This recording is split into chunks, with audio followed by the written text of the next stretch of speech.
অযোগ্য আর বিতর্কিতদের হাতে আইসের ক্ষমতা, যুক্তরাষ্ট্রে তোলপাড় সৃষ্টি করা নিয়োগ কেলেঙ্কারি, তাড়াহুড়ো করে 12,000 নতুন কর্মকর্তা নিয়োগ দিতে গিয়ে আইন ভঙ্গ করছে মার্কিন ইমিগ্রেশন বিভাগ। দেউলিয়া থেকে শুরু করে খুনের দায়ে অভিযুক্ত কারা আছেন এই তালিকায়। এপির অনুসন্ধানী প্রতিবেদনে বিস্তারিত জানাচ্ছেন সামিরা বাঁধন। ডোনাল্ড ট্রাম্পের গণবহিষ্কার অভিযান সফল করতে 12,000 নতুন কর্মকর্তা নিয়োগ দিয়ে নিজেদের শক্তি দ্বিগুণ করেছে মার্কিন সংস্থা আইস। কিন্তু এই বিশাল নিয়োগ যজ্ঞের আড়ালে লুকিয়ে আছে এক ভয়ঙ্কর সত্য। অ্যাসোসিয়েটেড প্রেস বা এপি এর এক অনুসন্ধানী প্রতিবেদনে উঠে এসেছে যে তাড়াহুড়ো করে নিয়োগ দিতে গিয়ে এমন সব ব্যক্তিদের হাতে ক্ষমতা তুলে দেওয়া হয়েছে যাদের অতীত অত্যন্ত বিতর্কিত।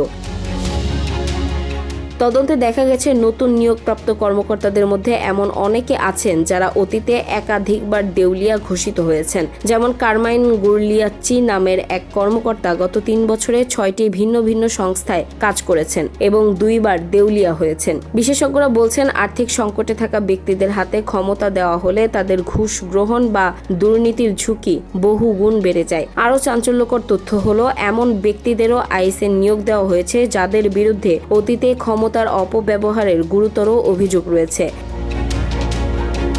অ্যান্ড্রু পেনল্যান্ড নামের এক কর্মকর্তা ক্যানসাসে একজন নিরপরাধ নারীকে মিথ্যা অভিযোগে ফাঁসিয়ে জেল খাটিয়েছিলেন, যার কারণে সরকারকে $75,000 জরিমানা দিতে হয়েছিল। এমনকি পুলিশ একাডেমি থেকে ঝরে পড়া বা মাত্র 3 সপ্তাহের কাজের অভিজ্ঞতা সম্পন্ন ব্যক্তিরাও এখন আইসের স্পেশাল এজেন্ট।